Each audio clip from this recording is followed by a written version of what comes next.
Good morning, happy सैबत। परमेश्वर का धन्यवाद करते हैं इस समय के लिए जो उसने हम सब के जीवन में दिया कि हम आज सैबत के दिन सब इस ऑनलाइन माध्यम के साथ एक दूसरे के साथ जुड़ सकते हैं। मैं आप सभी का स्वागत करता हूं, जितने भी लोग इस वक्त हमारे साथ जुड़े हुए हैं, और यही प्रार्थना है कि खुदा आप सबको बहुत सारी आशीष और बरकतों में बनाए रखे। आइए हम अपने सैबत स्कूल को आगे बढ़ाने के लिए प्रार्थना करेंगे।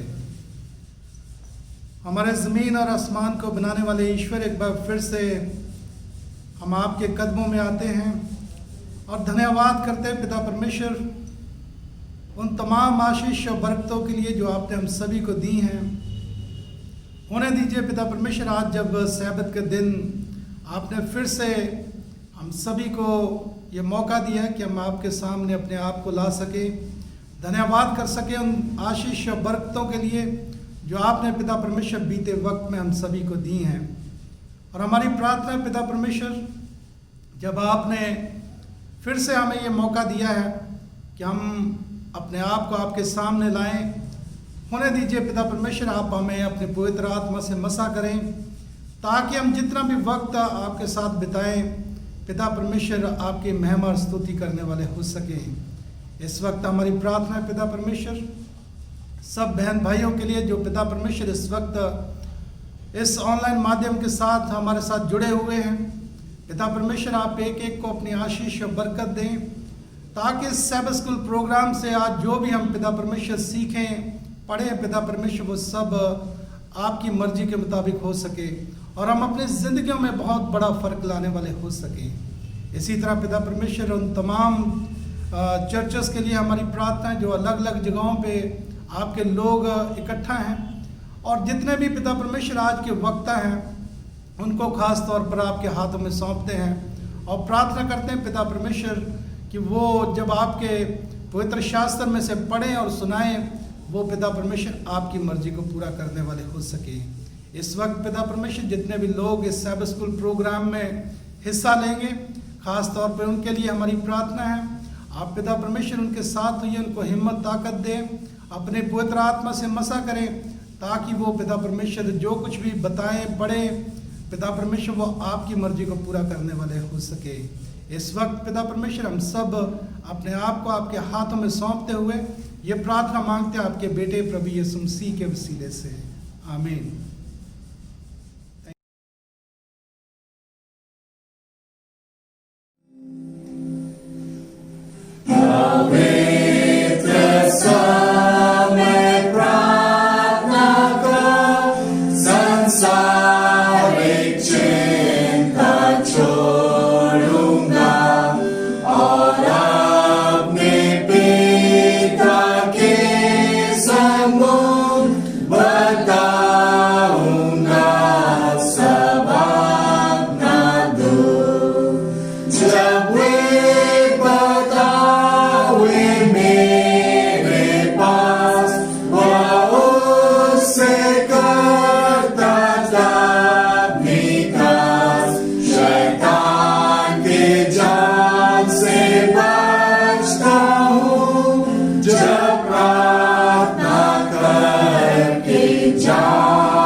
मुझको देख पड़ती है एक पहाड़ी पर पर जो खड़ी थी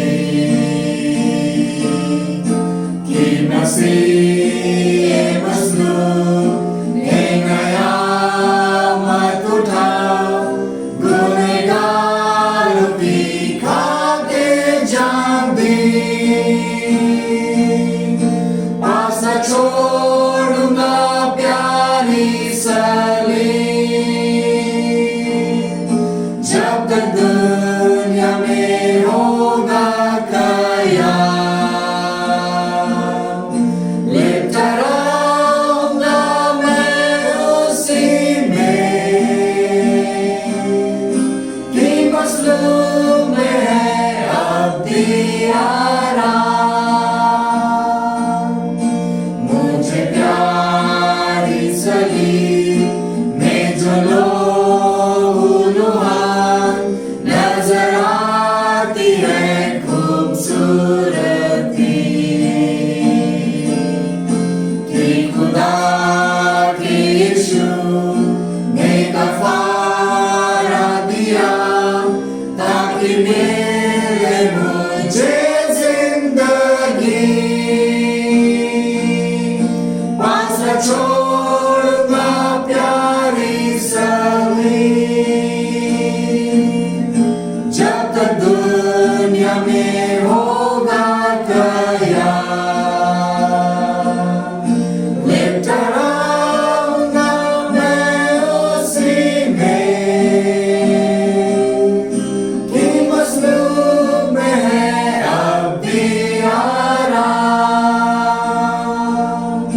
मैं यकीन करता हूँ कलवरी पर, मैं यकीन करता जो भी कीमत।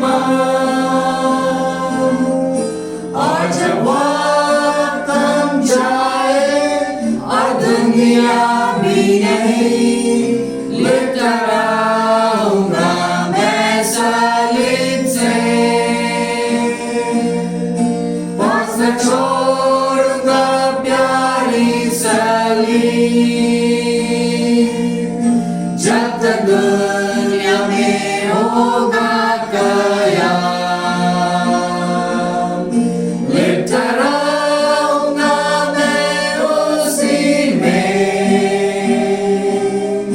कि मज़लूम में है अब्दी आराम।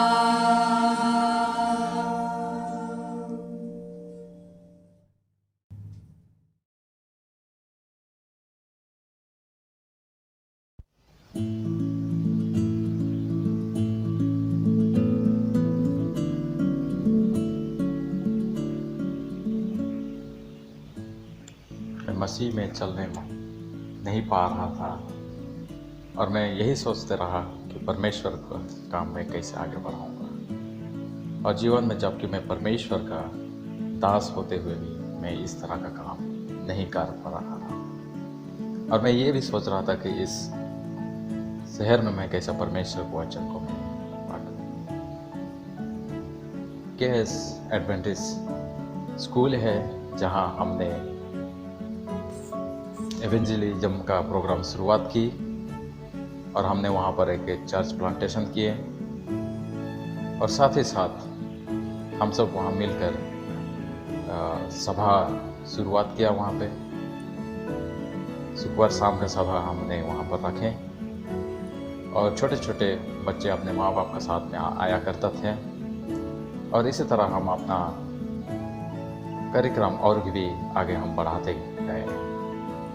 और जब हम वहाँ करते थे तो डैनियल एक रेगुलर चर्च मेंबर था जो कि चर्च आया करता था। तो एक दिन उसका बच्चा चिल्लाने लगा और इसका पापा उसे उठा के बाहर ले गया। तो वहाँ का एक इवेंजलिज्म लीडर जो डॉन बक्सन था उसे बुलाया और कहा, हे क्या सब कुछ ठीक है? ये सब कहते हुए उसे कहा कि तुम अपना बच्चा को अंदर लेके आओ, यहाँ बच्चा लोग सब कोई है और एक साथ मिलकर हम आराधना भी करेंगे। जब हम इसी तरह आराधना करते रहे तो उनका बच्चे के माँ बाप आने के लिए इनकार करते थे लेकिन हम अपना आत्मिक जीवन को आगे बढ़ाने के लिए माँ बाप से भी बात किए और उन लोग भी तैयार हो गए और आने लगे। इसी तरह हम सबत अगले दिन शनिवार को भी हम सभा शुरुआत किए और परमेश्वर का वचन हम फिर से एक दूसरे से पढ़ने लगे। और हमारा वहाँ पर एक डिस्कवरी बाइबल स्टडी होती थी, जहाँ की कई नए मेंबर आते थे और हम एक साथ बैठ के बाइबल का निचोड़ और बाइबल का अध्ययन भी हम किया करते थे। कभी कभी हम बाइबल के विषय में एक दूसरे से सवाल भी पूछते थे और हम याद भी करते थे और एक दूसरे को हम समझाते थे भी, और घर में बैठ के हम बाइबल का अध्ययन भी हम किया करते थे। और कभी कभी तो कई लोग नए हैं, उन्हें भी हम परमेश्वर को वचन को हम पेश करते थे और उनको हम समझाते थे। इसी तरह हमारा एक 30 मिनट का बाइबल अध्ययन रोजगार होता था।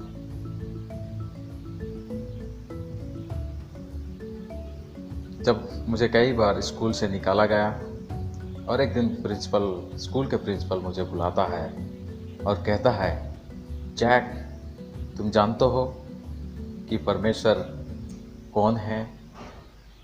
जब मैं ये बात को सुना तो मुझे अपना मन में लगने लगा शायद परमेश्वर मुझे कुछ करवाना चाहता है। और मैंने साथ ही साथ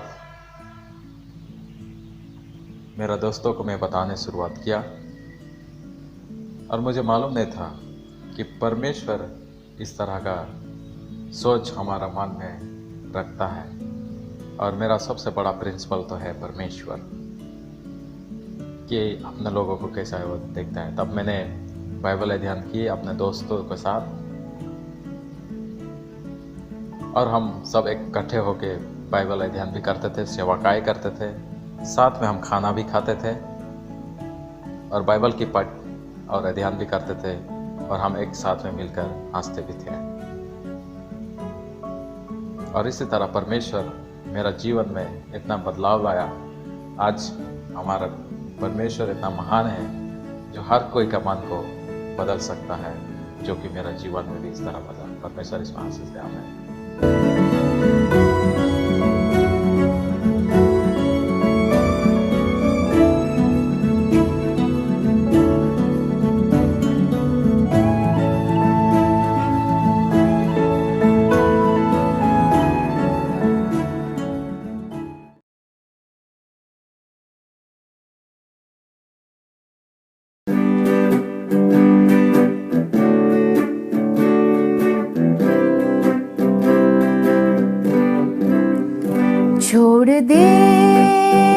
छोड़ दे अपने आप पर भरोसा कर, मसीह पर भरोसा। वो तुझे जानता है, 2-4 दिन की है तेरी ये रंग रूप और ये जवानी, ये धन दौलत ये शोहरत हो जाएगी एक दिन में पानी। चलने वाले इंसान भी ठहर जाए, छोड़ दे अपने आप पर भरोसा कर, मसीह पर भरोसा। वो तुझे जानता है, दुनिया की ताकत का कभी भी भरोसा न करना। ये झूठा प्यार झूठा जग सारा, किसी पर भरोसा न करना। कच्चे धागों का ये बंधन टूट जाए, छोड़ दे अपने आप पर भरोसा कर, मसीह पर भरोसा। वो तुझे जानता है, कर मसीह पर भरोसा, वो तुझे जानता है।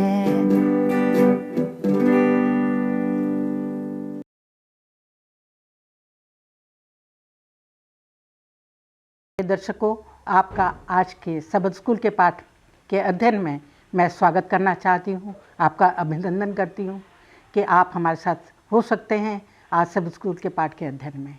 प्रिय दर्शकों, मैं परमेश्वर का भी बहुत शुक्रिया अदा देना चाहती हूँ कि उसने हम सबको स्वस्थ रखा है और सुरक्षित रखा है और हर दुख बीमारी से बचाया है और हमें ऑनलाइन के ज़रिए ये अवसर दिया है कि हम सबद स्कूल के पाठ का अध्ययन मिलकर कर सकते हैं। मैं अपने जो हमारे मेहमान हैं, हमारे पैनलिस्ट पास्टर बरकत मसीह, आपका भी स्वागत करती हूँ। मिस्टर राजेश, आपका भी मैं स्वागत करती हूँ। अजीज़ों, इससे पहले कि हम अपने अध्ययन में चलें, मैं पास्टर बरकत मसीह से निवेदन करूँगी कि वो हमारे लिए दुआ में अगुवाई करें। आइए हम प्रार्थना करें। दयालु प्रेमी करुणामयी अनुग्रहकारी परमेश्वर पिता, आज के इस विश्राम दिन के लिए और इस सौभाग्य के लिए हम आपको धन्यवाद देते हैं कि हम एक साथ जमा होकर आपके वचन का अध्ययन कर सकते हैं। प्यारे प्रभु, हमारी प्रार्थना है कि आप अपने पवित्र आत्मा को भेजें ताकि हम जो वचन सीखते हैं वो आपका आत्मा हमें सिखाए। सुनने वालों पर आपका अनुग्रह हो, आज का वचन हर एक के लिए आशीष का कारण बनने पाए। हमारी प्रार्थना सुनने के लिए धन्यवाद। प्रभु यीशु मसीह के नाम से मांगते हैं। अजीज़ों, हमारे इस वर्ष का ये चौथा त्रिमास है जिसमें हम शिक्षा के बारे में सीख रहे हैं, जो हमें बाइबल में बताई गई हैं। परमेश्वर के द्वारा जो हमें शिक्षाएं मिली हैं उनका अध्ययन हम इस क्वार्टर में कर रहे हैं। और आज का जो हमारा छठा पाठ है उसमें हम सीखेंगे प्रभु यीशु मसीह के द्वारा और शिक्षाएं। आज का शीर्षक है विशेषज्ञ शिक्षक से अधिक सबक। इससे पहले कि हम अध्ययन में चलें, मैं आज का जो वचन है मेमोरी वर्स उसको पढ़ लेना चाहूँगी, जो कि मरकुस की किताब उसके 10वें अध्याय के 52 आयत से लिया गया है। यीशु ने उनसे कहा, चला जा, तेरी विश्वास ने तुझे चंगा कर दिया है। और वह तुरंत देखने लगा और मार्ग में उसके पीछे हो लिया। परमेश्वर के इस वचन के पढ़े जाने पर आशीष हो। अजीज़ों, आज जो हम सीखेंगे यीशु मसीह के बारे में, जिन्होंने जो हमारे बाइबल में एक बहुत ही अच्छे दक्ष शिक्षक के रूप में प्रस्तुत किए गए। पिछले अध्याय में भी हमने जो पिछला लेसन था, हमारा 5वां लेसन, उसमें भी हमने इसी विषय में सीखा था। और आज और हम सबक सीखेंगे कि यीशु मसीह इस अध्ययन के द्वारा हमें क्या सिखाना चाहता है। अजीज़ों, आपने उत्पत्ति की पुस्तक में आदम और हवा के विषय में कहानी को जाना है। हम सब जानते हैं कि आदम की वाटिका में उनके द्वारा पाप हुआ, उन्होंने परमेश्वर की आज्ञा को तोड़ा और फिर वो जो है उनको आत्मग्लानि हुई, उनको एहसास हुआ कि उनसे एक पाप हुआ है, उन्होंने परमेश्वर की आज्ञा का उल्लंघन किया है और वो जो है इस कारण से छुप गए और परमेश्वर जो है उनको ढूंढने आया। इसी तरह आगे हम चलें तो याकूब के विषय में भी हम देखते हैं कि याकूब ने भी जो है अपराध किया, अपने बड़े भाई को के साथ छल किया, उसे धोखा दिया और जब उसे ऐसा हुआ तो उसको भी बहुत आत्मग्लानि का हुआ और जो है उसने भाग जाना चाहा क्योंकि उसका बड़ा भाई उसके पीछे पड़ा उसको मारने के लिए। और ऐसे ही हम दाऊद के बारे में भी पवित्र शास्त्र में सीखते हैं कि उससे भी पाप हुआ। अजीज़ों, हम सब एक इंसान ना होने के नाते हम सब से पाप हो जाता है, जाने या अनजाने में, क्योंकि हम ऐसी दुनिया में रह रहे हैं जहाँ चारों तरफ पाप है। परंतु जो है हमें जो है छिपना नहीं है, भागना नहीं है। हमें ज़रूर आत्मग्लानि होती है, हमें दुख होता है, हम क्या करें, हमसे पाप हो गया है, परंतु परमेश्वर हमें ढूंढता है। प्रभु यीशु जो है हमें ढूंढता है कि तुम कहाँ हो, और वो चाहता है कि हम भागे नहीं, छिपे नहीं, बल्कि उसके पास आए। अजीज़ों, इसी बात को, इसी शिक्षा को की और हम गहराई से जानेंगे अपने पैनलिस्ट के द्वारा। आइए हम अपने अध्ययन में चलते हैं। रविवार के अध्ययन में चलेंगे जिसमें इस तरह से इसका शीर्षक है परमेश्वर से छिपना। मैं मिस्टर राजेश से जानना चाहूँगी कि अदन की वाटिका में पाप करने के बाद आदम और हवा परमेश्वर से छिप गए। क्या वह परमेश्वर से छिप सकते थे? और परमेश्वर क्या नहीं जानता था कि वे कहाँ हैं, फिर भी परमेश्वर मुझसे यह सवाल क्यों करता है कि आदम तू कहाँ है। जैसे कि इस पाठ का जो शीर्षक है परमेश्वर से छिपना, रविवार का पाठ, तो हम कहानी को तो बहुत अच्छी तरीके से जानते हैं। आदम और हवा की कहानी, अदन की वाटिका में जब आदम और हवा ने परमेश्वर की आज्ञा का उल्लंघन किया, उसको तोड़ा, तो परमेश्वर शाम के समय उनके पास आता है और ये सवाल करता है कि आदम तुम कहाँ हो। तो इससे पहले कि हम इस सवाल का जवाब दें, हम थोड़ा सा और कुछ इसके बारे में अध्ययन कर लेते हैं।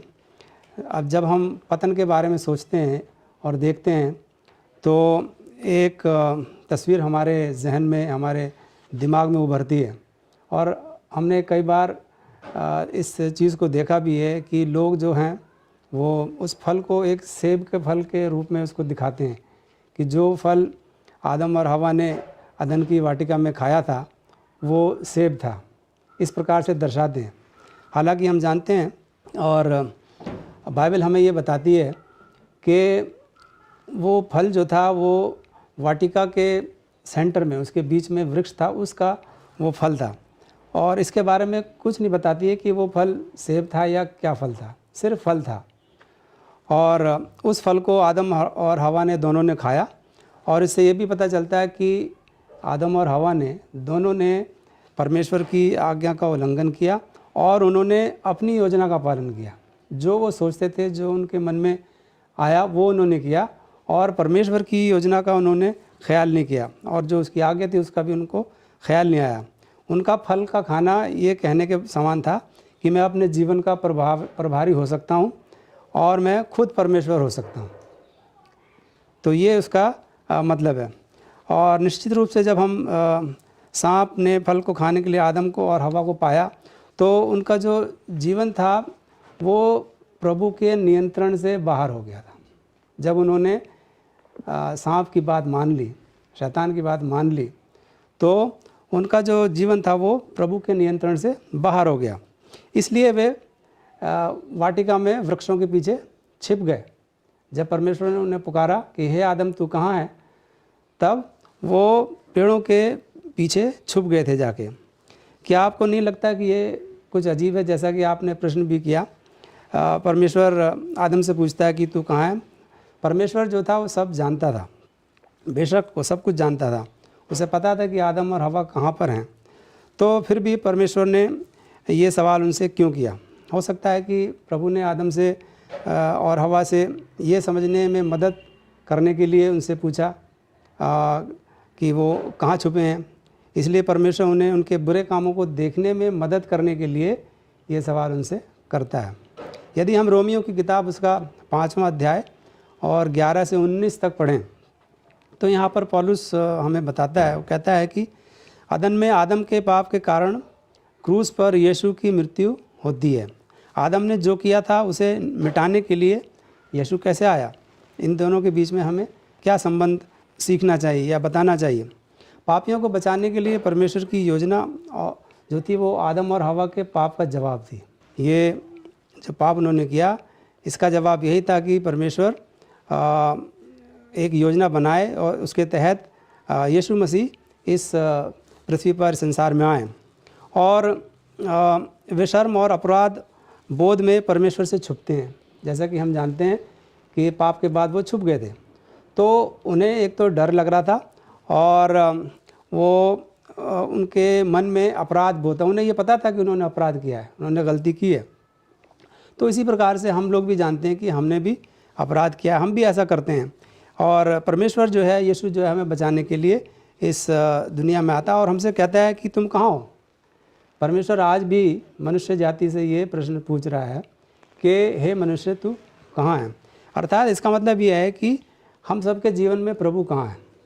हमें इस अदन की वाटिका में जो घटना घटी उससे हमें अपने आप को पूछना है कि प्रभु हमारे जीवन में कहाँ है।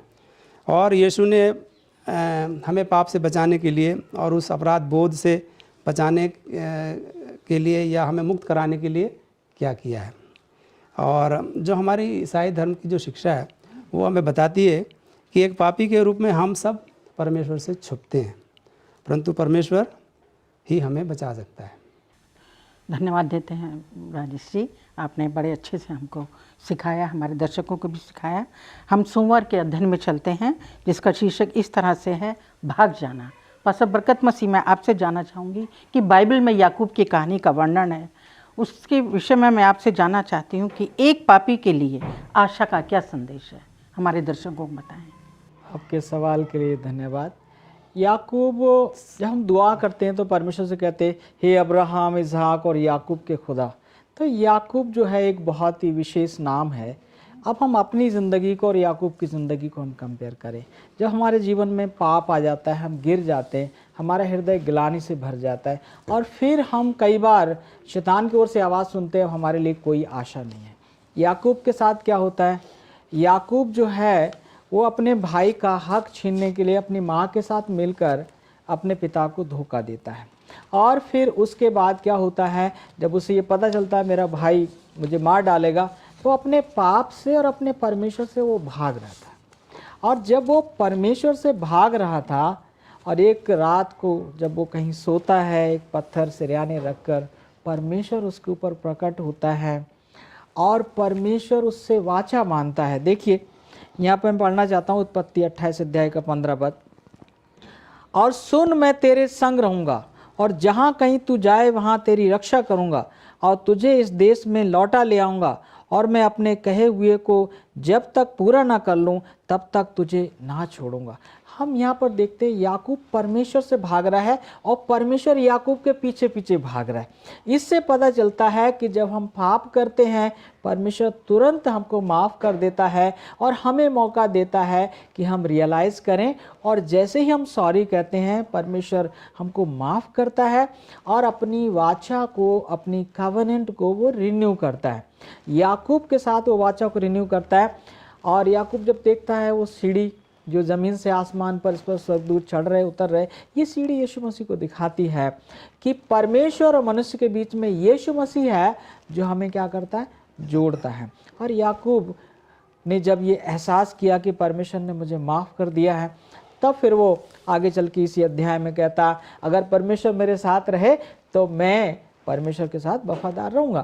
तो इससे हमको पापियों के लिए एक आशा ये है कि जब हम गिर जाएं पाप में तो परमेश्वर से भागे नहीं, रुकें और कहें, प्रभु आई एम सॉरी, मुझसे गलती हुई है तो मुझे क्षमा कर। बस प्रभु यही सुनने के लिए इंतज़ार कर रहा है। और जब हम ऐसा कहते हैं हमें माफ़ी मिलेगी और एक बार फिर जैसे याकूब का नाम सारी दुनिया में पाया जाता है और मसीह रिकॉर्ड में पाया जाता है, हमारा नाम भी जीवन की पुस्तक में पाया जाएगा यदि हम याकूब से सीखने का प्रयास करें।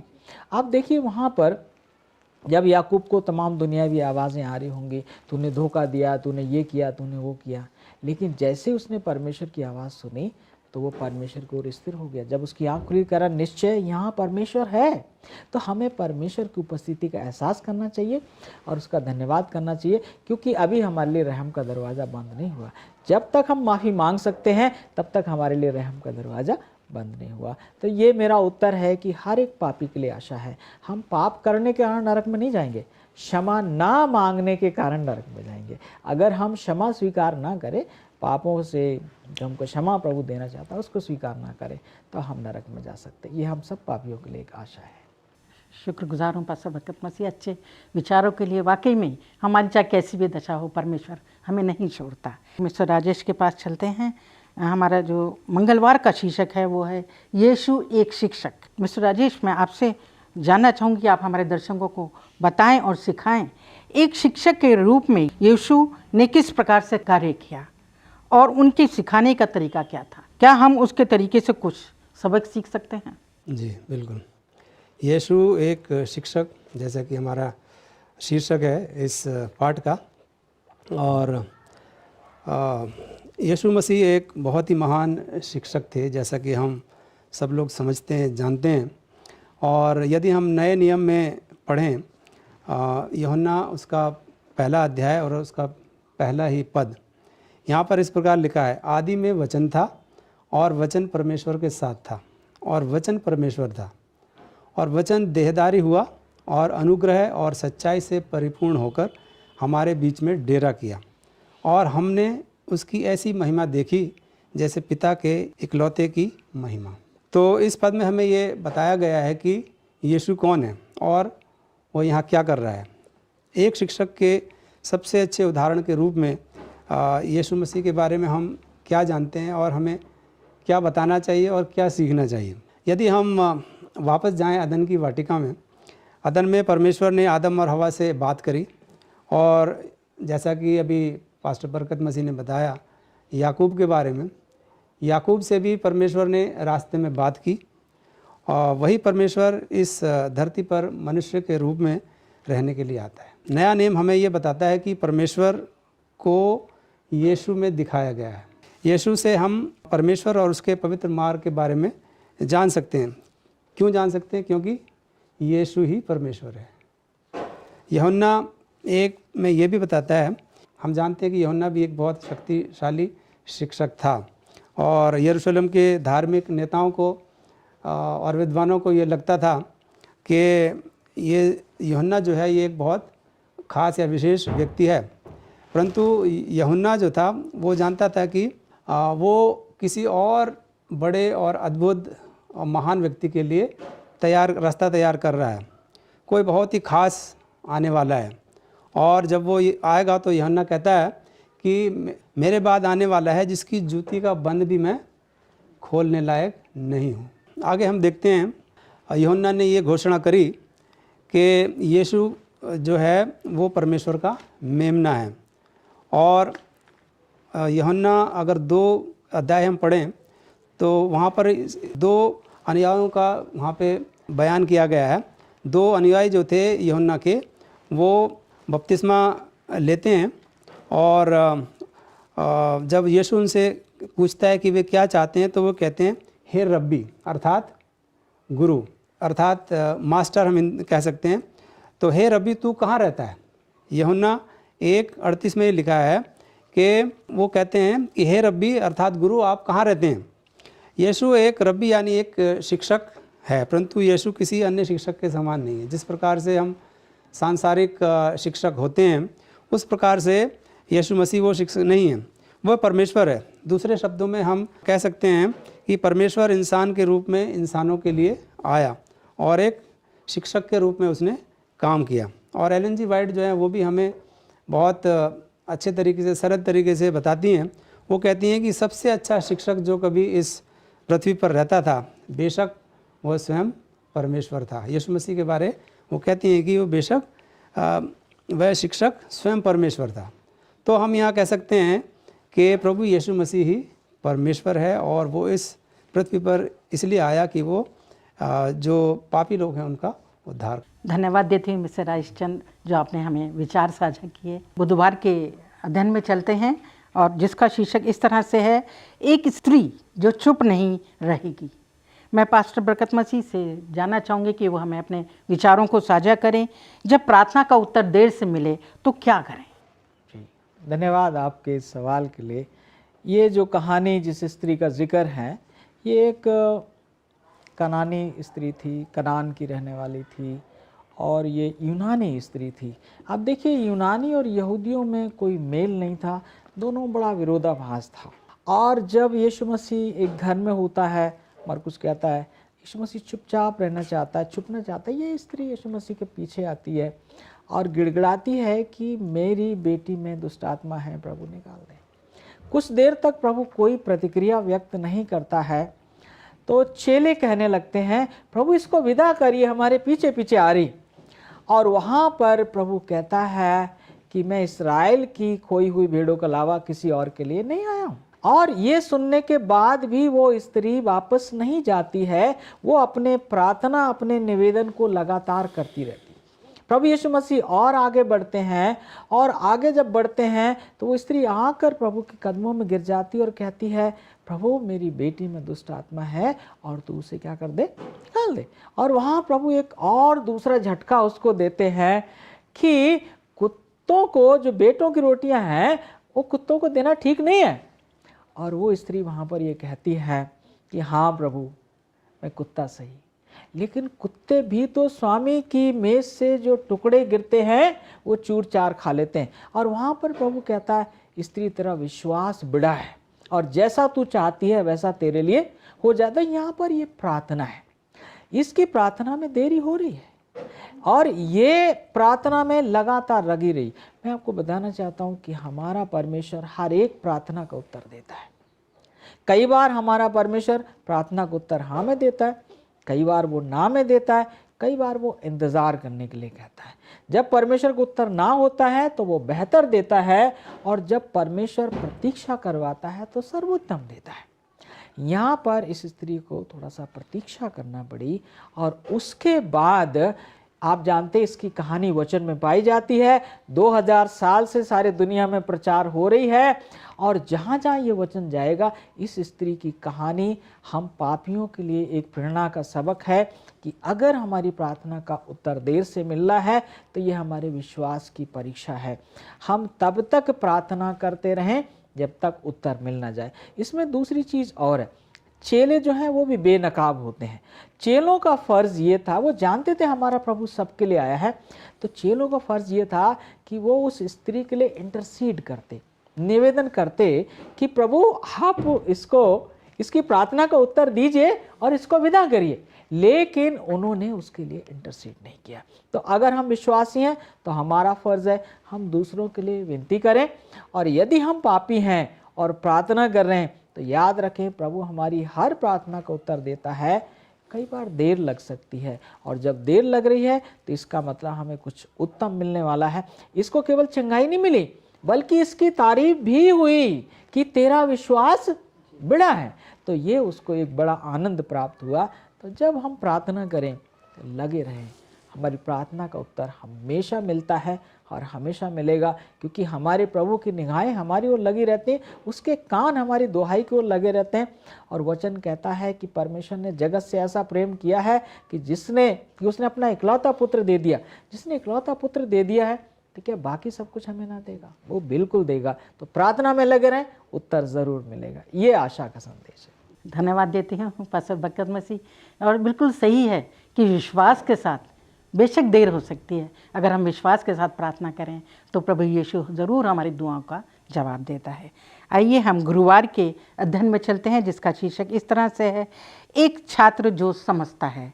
मैं मिस्टर राजेश से चाहूँगी कि वो बताएं हमें परमेश्वर के सामने अपने दिल को क्यों खोलना चाहिए। एक छात्र जो समझता है, ये मरकुस की किताब और उसका 10वां अध्याय और 46 से 52 तक जब हम पढ़ते हैं तो हम इस प्रश्न का उत्तर वहाँ पर पा सकते हैं। एक छात्र जो समझता है, हम सब परमेश्वर के छात्र हैं, तो हम परमेश्वर को किस प्रकार से समझ सकते हैं? यदि हम अपने आप को परमेश्वर के समक्ष खोलेंगे, अपने दिल की बात कहेंगे, और तब हम परमेश्वर को और अच्छे से जान सकते हैं। तो हम इसके लिए आज के पाठ में देखते हैं कि जब यीशु मसीह और उनके अनुयायी जो थे वो यरूशलेम की तरफ जा रहे थे, और उस समय जो हेरोद और यहूदी धर्मगुरु वो बहुत चिंतित थे, यीशु के बारे में बहुत चिंतित थे, और वो उनको डर भी लग रहा था। वो सोच रहे थे कि ये भी उनके लिए यूहन्ना जैसा एक ख़तरा हो सकता है। और जो यीशु के साथ साथ जो चल रहे थे, जो अनुयायी थे, उनके चेले भी उनके साथ थे, और बहुत सारे लोग उनके साथ चल रहे थे, और उसमें बहुत सारे गरीब लोग शामिल थे। और जो ये लोग थे वो बहुत गहराई से चीज़ों को बेहतरी के लिए बदलना चाहते थे। यीशु धरती पर रहने वाले लोगों के लिए उम्मीद से कुछ ज़्यादा चाहता है। परमेश्वर को हमसे बहुत उम्मीदें हैं, परमेश्वर हमसे बहुत कुछ बड़ा कराना चाहता है, लेकिन वह ये जानता है कि सबसे ज़्यादा ताकतवर लोग उसके काम को रोकने के लिए हर संभव प्रयास करेंगे।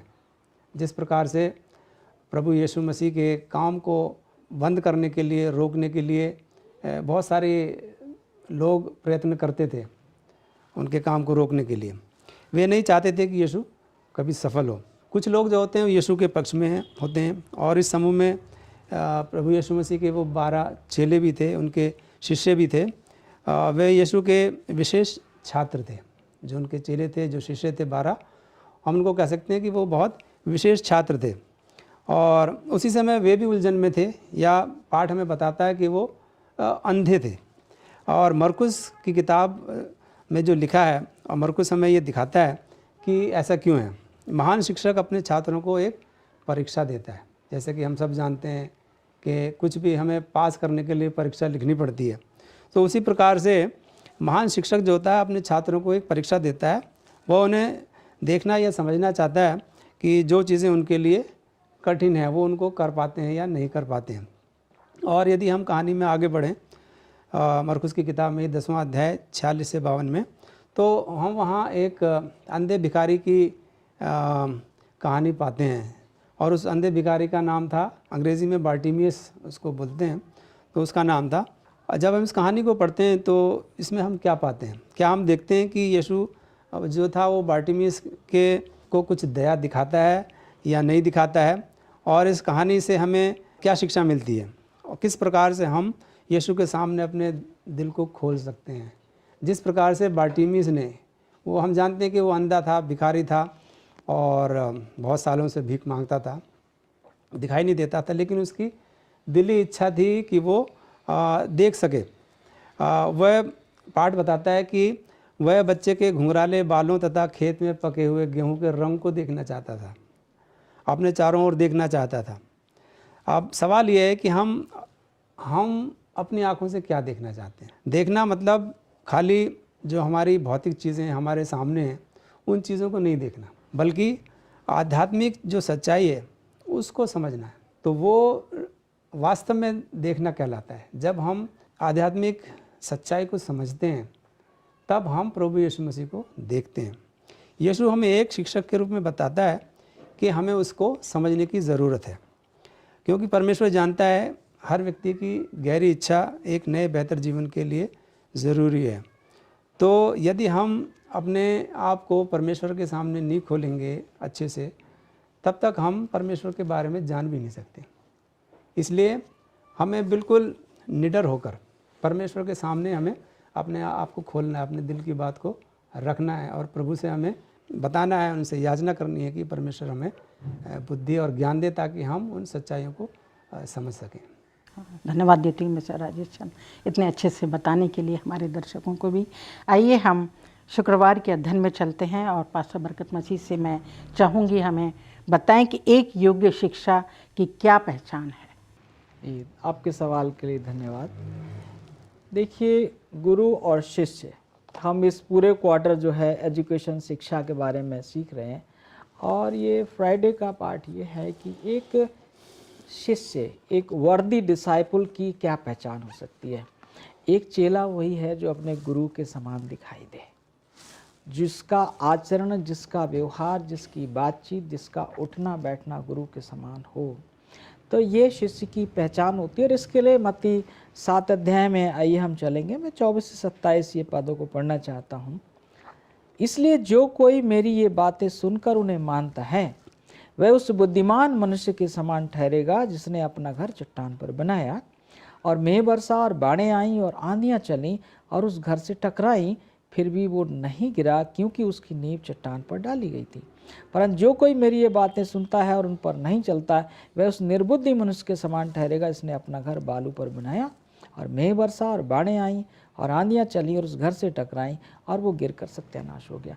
यहाँ पर प्रभु यीशु मसीह बता रहा है कि जो उसके सच्चे शिष्य हैं वो उसके वचन को केवल सुनेंगे नहीं। हम लोग कई बार वचन को सुनते हैं और सराहना करते हैं, लेकिन ये काफ़ी नहीं है। वचन को सुनना है, सराहना करना है और फिर उसको जीना है, उसको पालन करना है। प्रभु कह रहा, जो मेरी बातें सुनकर उनको मानेगा, उन पर चलेगा, वो उस मनुष्य के समान ठहरेगा जिसने अपना घर चट्टान पर बनाया है। देखिए, जो घर चट्टान पर बना होता है, जिसकी नींव मजबूत होती है, बाढ़ें आती हैं, आंधियाँ आती हैं, सैलाब आता है, लेकिन वो घर नहीं गिरता है। उसी तरह से जो प्रभु के वचन का पालन करेगा वो दुनिया की समस्याओं में स्थिर रहेगा, दुनिया की चुनौतियों में वो जयवंत होता चला जाएगा। लेकिन अगर हम खाली इसको सुनने वाले या सराहना करने वाले रहे तो हम उस मनुष्य के समान ठहरेंगे जिसने अपना घर बालू पर बनाया।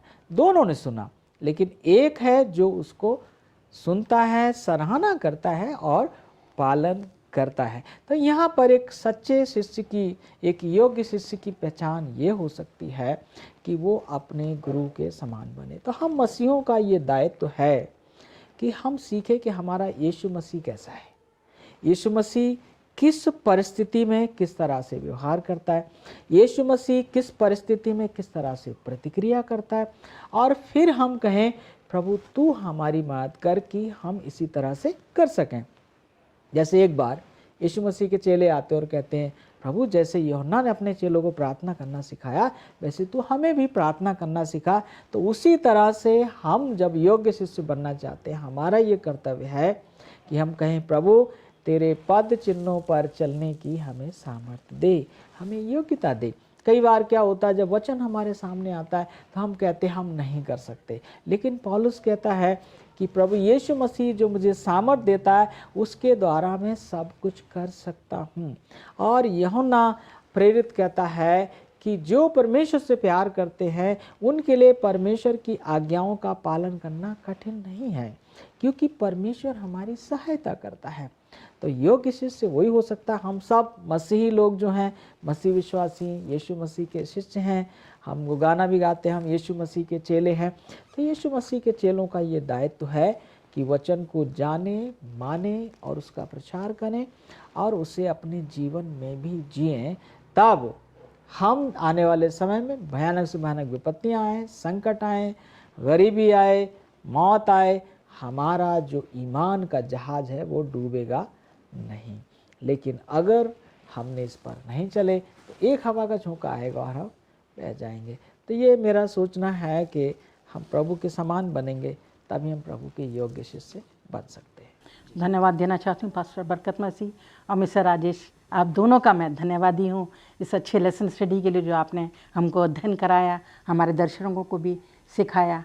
और अजीज़ों, मैं आपके साथ बताना चाहती हूँ जो हमने सीखा कि हमारा सबसे बेहतर और सबसे अच्छा शिक्षक प्रभु यीशु है, जो अपने पवित्र पुस्तक बाइबल के द्वारा हमें सिखाता है। इन अध्ययनों के द्वारा वो हमें सिखाना चाहता है कि चाहे हमारी कैसी भी दशा हो वो हमें छोड़ता नहीं, क्योंकि वो प्रेमी परमेश्वर है, वो दयालु पिता है, वो हमसे बहुत प्रेम करता है। वो खुद इस पृथ्वी पर आ गया ताकि वो हमें ढूंढे और हमें संभाले और हमारे जीवन में बदलाव लाए। अगर हम नम्रता के साथ उसके पास आएँ तो वो हमारे सामर्थ्य रखता है हमारे जीवन में बदलाव लाने की। अजीज़ों, हमें चाहिए कि हम जो शिक्षा हम पा रहे हैं उस पर मनन करें, उससे यीशु मसीह को और बेहतर तरीके से जानें और उसकी जो शिक्षाएं हैं उनका मनन करें, उस पर चलें। और चलने के बाद जो है हम दूसरों को भी जो हम सीखते हैं उनको भी हम साझा करें। अजीज़ों, आप भी जो है जो भी सीख रहे हैं हमारे अध्ययन के ज़रिए, आप भी दूसरों के साथ इस शिक्षा को जो यीशु मसीह ने सिखाई हैं साझा करें। आइए अपने अध्ययन को यहीं पे हम समाप्त करेंगे और मैं मिस्टर राजेश चंद से निवेदन करूंगी कि वो हमारी दुआ में अगुवाई करें। हमारे सर्वशक्तिमान परमेश्वर, हम आपका धन्यवाद करते हैं इस अच्छे समय के लिए जो आपने हमें दिया और हम यहाँ आकर आपके पाठ का अध्ययन कर पाए प्रभु। और जो कुछ भी आज हमने यहाँ पर सीखा है और जो भी हमने सुना है प्रभु, हम उसको सिर्फ सुनने वाले या उसकी सराहना करने वाले ना बने, बल्कि हम उसका अनुसरण करने वाले बने, उसके पीछे चलने वाले बने और हम अपने ज़िंदगी में प्रभु यीशु मसीह को और उसकी सच्चाई को और गहराई से हम समझ सकें।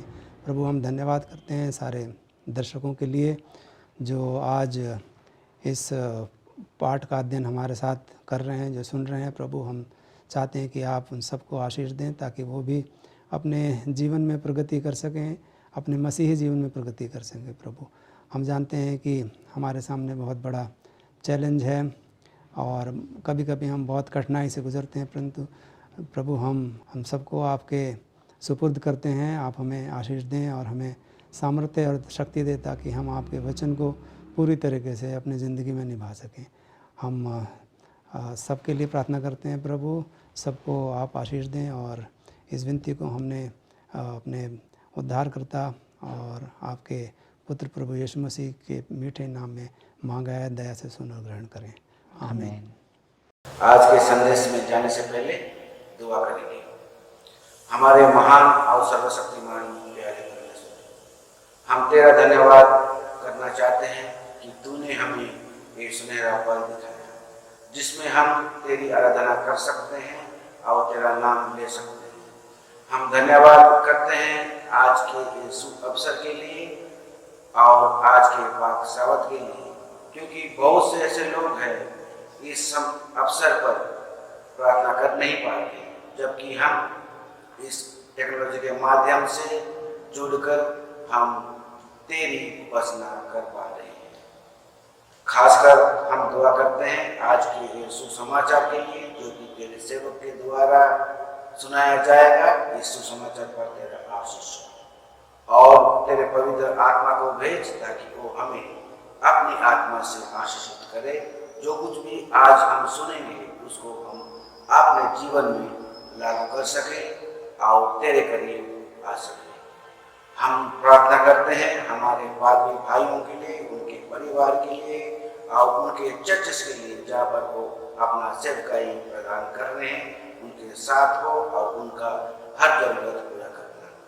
हम दुआ करते हैं हमारे अन्य स्कूल्स के लिए, जो कि इस समय में कोरोना काल में संघर्ष कर रहे हैं। उनमें जो टीचर्स हैं, प्रिंसिपल्स हैं, कर्मचारी हैं, उनके लिए हम दुआ करते हैं प्यारे परमेश्वर उनके साथ हो और उनके परिवार के साथ हो। हम दुआ करते हैं हमारे अगुवाओं के लिए, जो कि दिल्ली में और होसुर में हैं और तेरे काम को आगे बढ़ाने का कार्य कर रहे हैं, उनके साथ हो, उनके परिवार के साथ। पिता परमेश्वर, हम खास करके हम दुआ करते हैं उन गरीब, मोहताज, लाचार लोगों के लिए और जो अन्य अन्य रोग दुख से पीड़ित है और कोरोना के काल में कोरोना का चपेट में आए हुए हैं, उन सबको चंगाई बख्श और चंगाई प्रदान कर, ताकि वो तेरे करीब आ सके और तेरे गुणगान करने वाले हो सके।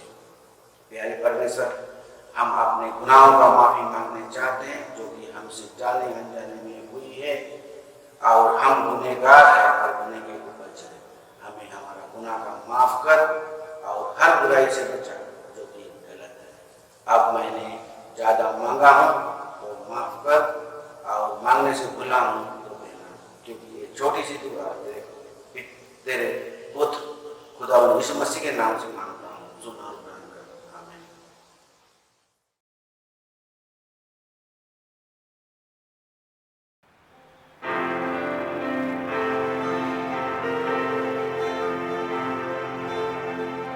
यीशु बुला रहा, यीशु बुला रहा, तेरा नाम मेरे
हम प्रभु के बहुत आभारी हैं और प्रभु को धन्यवाद देते हैं कि उन्होंने हमें ये मौका दिया कि हम आज अपना संदेश अपने लोगों के लिए दे सकते हैं, ना कि अपने लोगों के लिए भर, वो संदेश हमारे लिए भी है।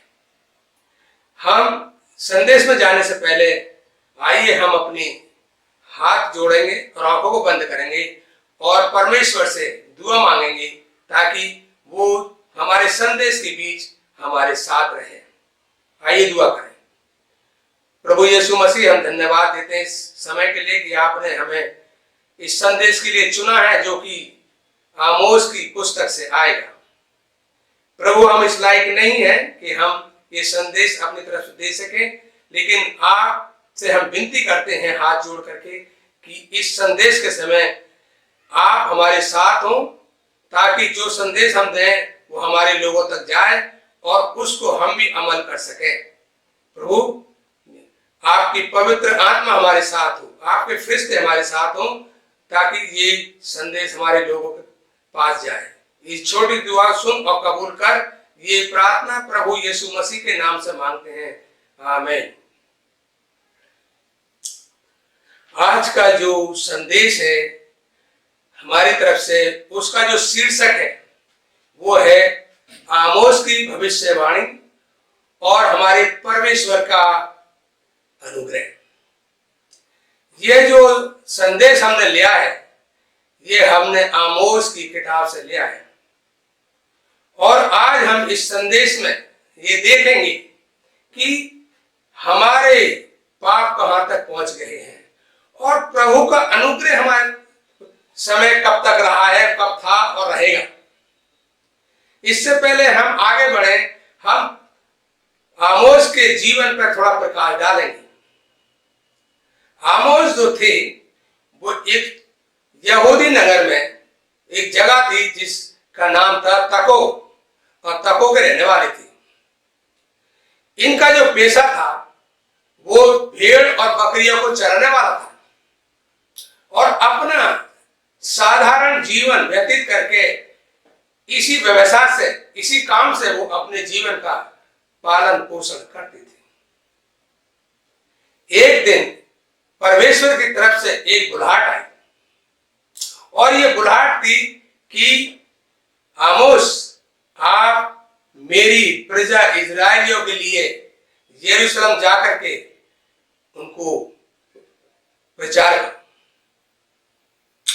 और आमोस ने जब ये बुलाहट उनको आई, उन्होंने इधर उधर कुछ नहीं सोचा और कोई विचार नहीं करा और ईश्वर की आज्ञा मान करके वो अपना भेड़ बकरियों का काम छोड़ करके वो ईश्वर के काम के लिए निकल गए।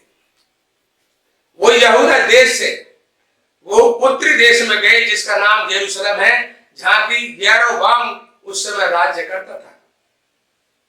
और जब ये वहां जाते हैं प्रचार के लिए तो इनके आगे काफी परेशानियां आई और जब हम परेशानियों को देखते हैं तो लोग जो है घबरा जाते हैं और प्रभु के काम से पीछे हटने के लिए तैयार हो जाते हैं।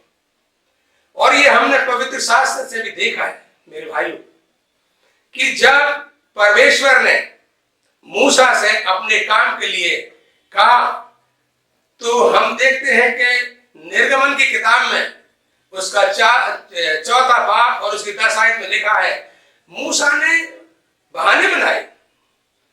उसमें लिखा है बड़ा अच्छी तरह से साफ साफ, मूसा ने कहा, प्रभु मैं तो बोलने में निपुण नहीं, मैं तो हकलाता हूं, मैं तोतला हूं, मेरा मुंह और जीवान जीभ भद्दी है, मैं इस काम को नहीं कर सकता। दूसरा उदाहरण हम देखेंगे पवित्र शास्त्र से, यिर्मयाह की किताब से। यिर्मयाह को जब ईश्वर ने अपने काम के लिए चुना और कहा कि जाइए आप मेरी प्रजा के लिए प्रचार करिए, तो हम देखते हैं उसके पहले बाब में और 6ठी आयत में लिखा है, यिर्मयाह ने भी यही बहाना मारा, मैं तो बोलना ही नहीं जानता क्योंकि मैं लड़का हूं। लेकिन मेरे भाइयों बहनों, आमोस के पास जब ये बुलाहट ईश्वर की आई उसका प्रचार करने के लिए और इजरायलियों को भविष्यवाणी देने के लिए, उन्होंने आगे और पीछे कुछ नहीं सोचा, वो ईश्वर के काम के लिए निकल गए। इसलिए हमने थोड़ा प्रकाश जो है आमोस के जीवन पर डाला कि इनसे हमें यह सीखने मिलता है कि जब जब ईश्वर हमें अपने काम के लिए बुलाता है तो हमें पीछे मुड़ के नहीं देखना चाहिए, आगे ही मुड़ के देखना चाहिए और सब कुछ छोड़ के तन मन से जा करके उसके काम में लग जाना चाहिए। और हम आमोस के जीवन से ये देखते हैं, हमने पढ़ा है कि उन्होंने ये काम प्रचार का बड़े साहस के साथ करा, पूरे तन मन से ढंग से करा। यहां तक कि उन्हें ये कहा गया कि याजक थे एक जो यारोबाम के राज्य में थे, उनका नाम था अमस्या। उन्होंने जब ये सुना कि आमोस प्रचार कर रहे हैं और लोगों को बता रहे हैं कि ये ईश्वर की भविष्यवाणी है, यारोबाम तलवार से मारा जाएगा और इजरायलियों को दोबारा बंदी बनाया जाएगा, तो ये जो याजक थे यारोबाम के, जिनका नाम अमस्या है, उन्होंने उसके जाकर कहा आमोस आप ऐसा प्रचार हमारी जगह पर मत करिए, इस राज्य में मत करिए, आप जहां से आए हो वहीं जाकर इस चीज का प्रचार करिए। आमोस ने उनसे ये जवाब, आमोस ने उनसे ये कहा, देखो अमस्या, मैं तो ना भविष्यवक्ता था ना भविष्यवक्ता का बेटा था, ये बुलाहट ईश्वर की तरफ से आई है और मैं इस काम को बड़ी खुशी से करूंगा। और उन्होंने अपने मन में ठान ली कि उनके आगे कितनी परेशानियां आए वो इस प्रचार को करेंगे। और उन्होंने कहा, इन्होंने अपनी पुस्तक लिखी है जो 1 से 90 भाग में बांटी है। आज हम अपना संदेश इसी पुस्तक से लेंगे और हम देखेंगे, क्योंकि हमारा शीर्षक है आमोस की भविष्यवाणी और प्रभु यीशु मसीह का अनुग्रह। हम देखेंगे आमोस की किताब में कि यीशु मसीह ने, परमेश्वर ने इजरायलियों के लिए कैसा अनुग्रह शुरू में दिखाया। और आइए हम जानते हैं, अगर हम आमोस की किताब से ये पढ़ेंगे, इसमें लिखा है आमोस 2:10 में ये लिखा है कि मैं इजरायलियों को मिस्र देश से निकाल कर लाया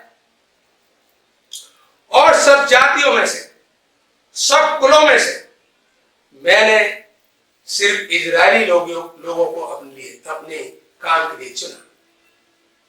यही नहीं, वो जब मिस्र देश से इजरायलियों को निकाल कर लाए थे तो उनके साथ वो 40 साल तक उनको जंगल में लेकर घूमते रहे और 40 साल तक इनकी देखभाल जंगल में करी परमेश्वर ने। और जब ये जंगल में थे, इनों के परिवार से, इनों के पुत्रों में से परमेश्वर ने नबियों की चुनी करी, नबी चुने गए।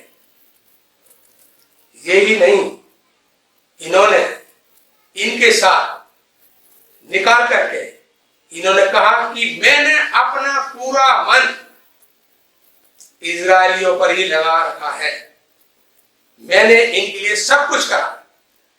लेकिन बाद में ये भटक कर मेरे से दूर चले गए और देवी देवताओं की पूजा में लग गए।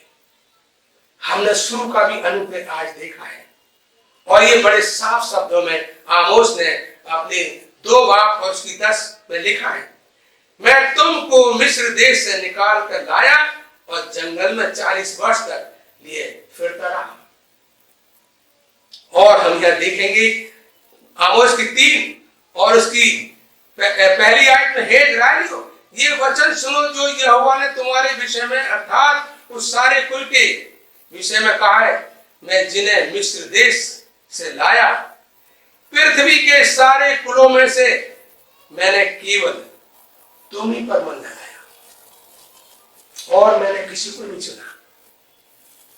प्रभु यीशु मसीह का इजरायलियों के लिए ये अनुग्रह था, लेकिन उसके उपरांत भी ये लोग उससे दूर चले गए और उसको परमेश्वर को दुख सबसे ज्यादा हुआ, क्योंकि जब हमें कोई चुनता है और उसका पूरा मन धन हमारे ऊपर ही है और हमारे परिवार में से वो नबी चुनता है, तो जब हम उससे दूर जाते हैं तो प्रभु को बड़ा दुख होता है।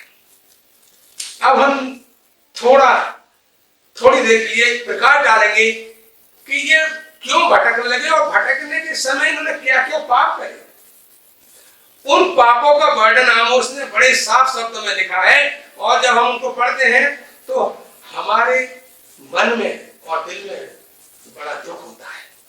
अगर हम इंसान हैं और हमें इतना दुख होता है तो प्रभु को कितना बुरा लगा होगा। ये मेरे भाइयों सुनो, हम थोड़ा आगे बढ़ेंगे आमोस की किताब में और जाएंगे कि इजरायलियों के पापों का वर्णन करेंगे।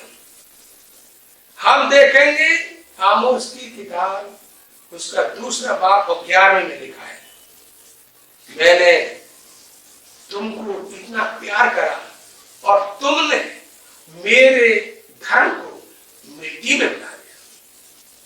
आप ये देखिए, धर्म को मिट्टी में मिला दिया। यहाँ पर बहुत अच्छे करते। फिर यही नहीं, ये लोग क्या करने लगे, ये अच्छे लोगों को, निर्दोष लोगों को सताने लगे और उनसे घूसने लगे। इतने पाप नहीं, इनके पापों पर जब हम वर्णन करते हैं और आगे चलते रहेंगे, इन्होंने ये देखा। अगर हम आमोस की किताब उसका 2:5-12 में देखेंगे, तुम्हारे पाप भारी हैं और तुमने धर्मियों को सताया है। कितने भारी पाप हो गए।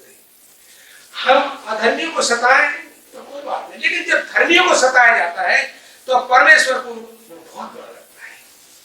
और आमोस ने 5:12 में बहुत अच्छी तरह लिखा है। और जहां तक कि न्याय का सवाल आता है, न्याय का तो सत्यानाश कर दिया था। गरीबों के लिए कोई न्याय नहीं था। जो धर्मी थे उनके लिए कोई न्याय नहीं था। जो गरीब थे वो गरीब होते जा रहे थे, जो अमीर थे वो अमीर होते जा रहे थे। और ज्यादातर जो न्याय था वो इन्होंने गरीबों के लिए कहा। हम उसकी आमोस की 2 बाब और 6 में पढ़ेंगे, इन्होंने निर्दोष लोगों को चांदी के सिक्कों में बेचा जिन्होंने कभी कोई गुनाह नहीं करा।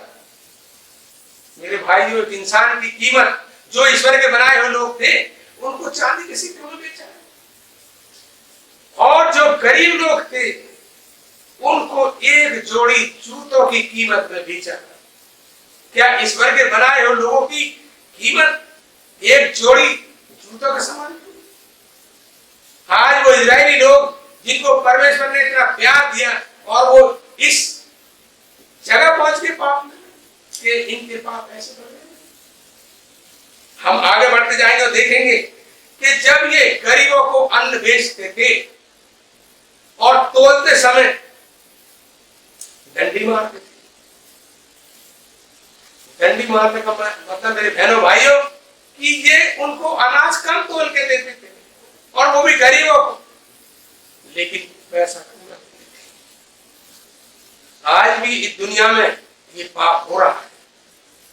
इंसान खानों के अंदर ऐसी ऐसी चीजें मिला रहा है, मिलावट करी जा रही है कि उसको खा करके इंसान को क्या बीमारी होगी उन्हें उसकी चिंता नहीं है। तेलों के अंदर क्या मिलाया जाता है, खाने की चीजों में क्या क्या मिलाया जाता है, मिलावट करी जाती है। इंसान ये नहीं सोचता कि वो दूसरा खा करके क्या उसको क्या बीमारी होगी, लेकिन उसे तो अपना पैसा चाहिए। और इजरायलियों के समय भी यही हुआ। तो ये हमने कुछ उनके पापों का वर्णन करा, तो कैसे उसने ये बहुत उसके, और जो खरी बात करता था मेरे भाई, जो सच्चाई की बात करता था, उनसे ये घृणा करते थे। और जो नम्र लोग थे उनको रास्ते से साफ कर देते थे। इनके दिल में खरे लोगों के लिए, नम्र लोगों के लिए कोई भी जगह नहीं। अगर हम इनके पापों का वर्णन करें तो इनके पाप कुछ ऐसे थे जो हम अपने मुंह से बोल भी नहीं सकते, हमें अच्छे नहीं लगता, दुख लगता है। इससे ईश्वर को बड़ा दुख।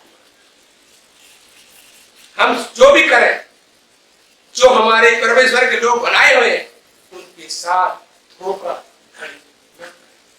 जब हमने आमोस की किताब में ये पढ़ा तो पर्सनली मुझे भी बहुत ऐसा भी लोग करते हैं।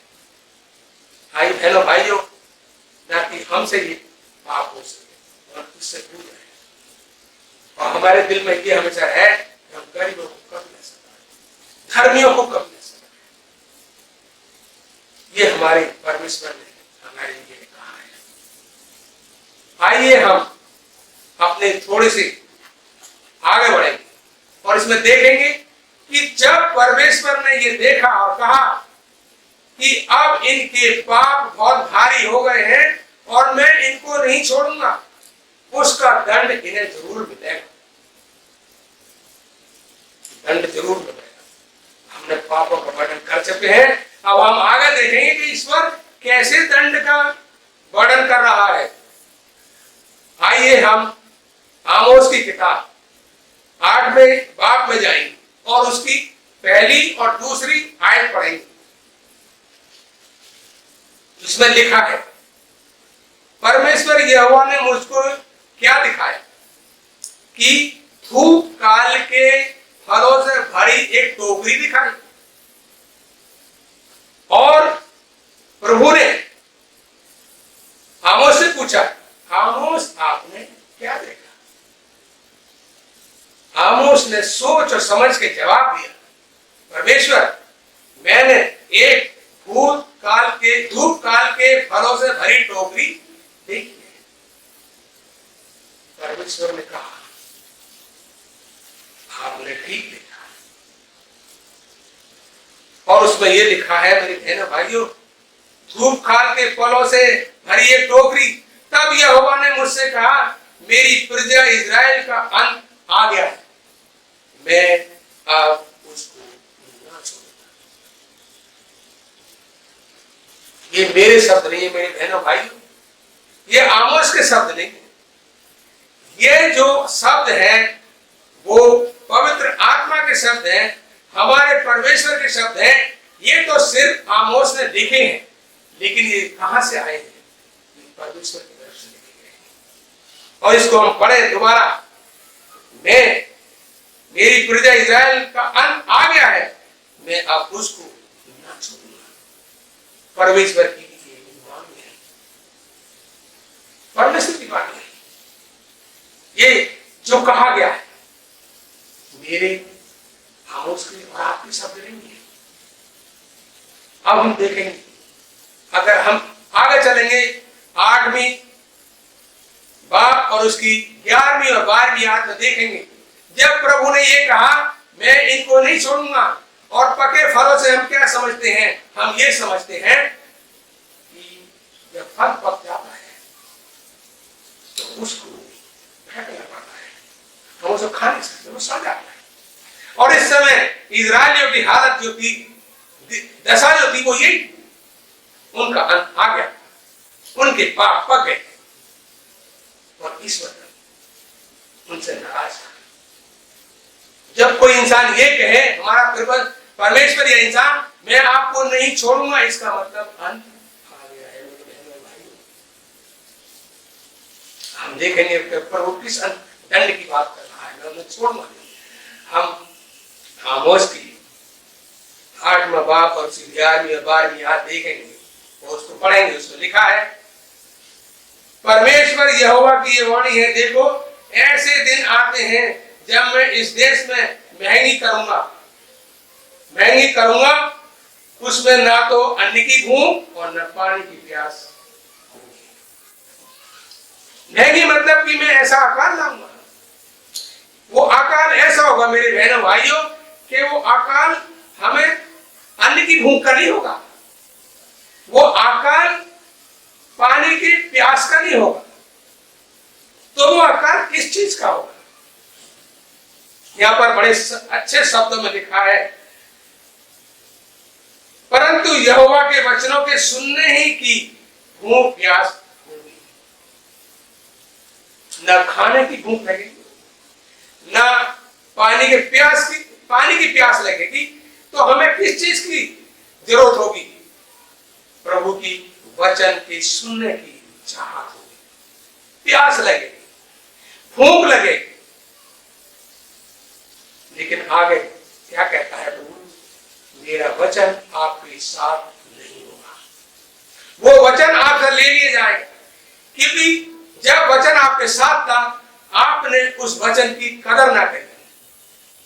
अब समय आ गया है वो वचन का आकार बढ़ जाएगा। और हम 12वीं आयत में देखेंगे, उसमें लिखा है, लोग यहोवा के वचन की खोज में समुद्र से समुद्र दौड़ेंगे, उत्तर से पूरब दौड़ेंगे। काय के लिए? परमेश्वर के वचन के लिए। लेकिन परमेश्वर का वचन नहीं मिलेगा। बहुत अच्छे शब्द में लिखे, मारे मारे फिरेंगे परंतु उनको न पाएंगे। किनको न पाएंगे? परमेश्वर के वचन को न पाएंगे। इस समय ऐसा दृश्य होगा मेरे बहनों भाइयों, माता पिता बच्चों के पास जाएंगे दौड़ दौड़ करके और उनसे पूछेंगे क्या आपके पास परमेश्वर का वचन है? तो वो कहेंगे हमारे पास नहीं है। फिर बच्चे माता पिता के पास जाएंगे दौड़ करके कुछ और उनसे पूछेंगे कि आपके पास परमेश्वर का वचन है, हम सुनना चाहते हैं। वो भी कहेंगे हमारे पास नहीं है। आखिर में ये घुटने टेक के प्रभु से कहेंगे, प्रभु हम आपका वचन सुनना चाहते हैं। प्रभु थोड़ा सोच के रुक करके उनसे बोलेगा, आपने देर कर दी, इट इज टू लेट। और उस समय इन लोगों की वो हालत होगी, वो गिड़गिड़ा कर रोएंगे और दोबारा भाग करके उन पादरियों के पास जाएंगे और उनसे कहेंगे आपने इस समय के लिए हमें बिल्कुल तैयार नहीं करा था, हम बर्बाद हो गए, हम खो गए और हमारी बर्बादी का कारण आप हैं। हमारी बर्बादी की जिम्मेदारी आपकी है, आपने इस समय के लिए हमें कभी तैयार नहीं करा। मेरे बहनों भाइयों, वो दृश्य बड़ा दुख भरी का होगा कि जब हम परमेश्वर के वचन के लिए इधर से उधर दौड़ेंगे और वो हमें ना मिलेगा सुनने के लिए। आज हम जानते हैं कि परमेश्वर का वचन हमारे साथ है और हम उदाहरण देते हैं एनआई मिनिस्ट्री के लिए कि पहले कुछ लोग ना गाना गाते थे, ना संदेश देते थे, ना भाषण देते थे। आज वो अपनी भाषण भी देते हैं, गाना भी गाते हैं और यूट्यूब में डालते हैं। एनआई मिनिस्ट्री का उदाहरण हमारे सामने है, क्योंकि हमारे पास परमेश्वर का वचन है। और हमें एक उदाहरण दे सकते हैं अपनी एनआईयू से। हमारे पास्टर वीपी सिंह है जो चेयरमैन है एनआईयू के, उनके संदेश हर हफ्ते यूट्यूब पर डाले जाते हैं। ये पहले मेरे भाइयों कभी नहीं हुआ। ठीक है, कोविड-19 जरूर आया, लोगों को खाने की कमी पड़ रही है, पीने की कमी पड़ रही है, कपड़े की कमी हो रही है, लेकिन प्रभु के वचन की कमी नहीं है, वो हमारे पास है। जब वो हमारे पास है तो हमें लोगों तक पहुंचाना चाहिए और उसको सुनना चाहिए। कहीं ऐसा ना हो मेरे बहनों भाइयों कि उसकी कमी पड़ जाए और हम उसको सुनना चाहें और हमें सुनने के लिए नहीं मिलेगा। हम उस दिन को ध्यान रखने रखें। हमने ये देखा मेरे बहनों भाइयों कि ऐसा समय हमारे पास आएगा कि हम परमेश्वर के वचन के लिए तड़पेंगे। अगर वो समय हम नहीं देखना मांगते, अगर हम उस समय से नहीं गुजरना मांगते, तो परमेश्वर हमसे क्या चाहता है? और ये आमोस ने अपनी किताब की 5वां बाब और 6ठी आयत में बड़े सफाई से लिखा है। उसमें कहा है यहोवा की खोज करें तभी हम जीवित रह सकते हैं। हम अपनी पवित्र शास्त्र से 5 और उसका 6ठा बाब पढ़ेंगे। उसमें क्या लिखा है? यहोवा की खोज करो ताकि जीवित रहोगे। नहीं तो वह यूसुफ के घराने पर आग के समान फड़केगा और वह उसे भस्म करेगी। अगर हम परमेश्वर की खोज ना करें तो क्या होगा? हम आग से भस्म हो जाएंगे। अगर हमें जीवित रहना है अभी और आगे भी, जब प्रभु यीशु मसीह हमें दोबारा लेने के लिए आएंगे उस बादशाह में के लिए जिसको वो तैयार करने गए हैं, तो हमें क्या करना है मेरे बहन भाई? आमोस क्या कहते हैं? हमें प्रभु की खोज करनी। आगे हम देखेंगे अगर हम 5वां और उसकी 14वीं और 15वीं आयत देखें और उसमें क्या लिखा है, प्रभु हमसे क्या चाहता है? क्या लिखा है? हे लोगों, बुराई को नहीं भलाई को ढूंढो। बहुत साफ लिखा है, हे लोगों, बुराई को नहीं भलाई को ढूंढो। आगे लिखा है ताकि तुम जीवित रहो और तुम्हारा ये कहना सच ठहरे कि सेनाओं का परमेश्वर तुम्हारे साथ है। अगर हम परमेश्वर के साथ रहना मांगते हैं और ये कहना मांगते हैं लोगों से कि सेनाओं का परमेश्वर हमारे साथ है, तो हमें क्या करना है? हमें बुराई से नहीं भलाई को ढूंढना है। ये मेरे शब्द नहीं है मेरे भाइयों और बहनों, ये आमोस के शब्द नहीं है, ये प्रभु यीशु मसीह की तरफ से शब्द आए हैं। और अगर हम 15 में देखेंगे, बुराई से बैर और भलाई से प्रेम रखो। बुराई से बैर और भलाई से प्रेम रखो। हम अपने जीवन में कैसे प्रेम करें? भलाई से, अच्छे कामों में अपना जीवन, तभी हम जीवित रह सकते हैं। नहीं तो हम एक दिन उस आग में भस्म हो जाएंगे जिसको बुझाने वाला कोई नहीं मिलेगा। इसलिए बहनों और भाइयों, मेरी आपसे गुजारिश है कि हम अपने जीवन को जब तक इस दुनिया में हैं, हम प्रभु की खोज में लगे रहे। बुराई को न ढूंढे, भलाई को ढूंढे और बुराई से बैर करें और भलाई से प्रेम करें। इसका मतलब ये होता है कि हम अपने जो लोग हैं प्रभु के बनाए उनसे प्रेम करें, उनकी देखभाल करें, उनके साथ धोखाधड़ी ना करें। अगर कुछ उनको परेशानी है उसमें हम उनका साथ दें, ना कि अनाज बेचते समय भी डंडी मारें और उनको धोखा दें और कम अनाज दें और पैसा पूरा दें। मेरे भाई, जो बड़ी दुख की बात है। जब हम ये करेंगे तो प्रभु हमारे लिए क्या करेगा? आखिर में हम देखेंगे कि प्रभु का अनुग्रह शुरू में भी था इस्राएलियों के साथ, आखिर में भी प्रभु ने यही कहा है।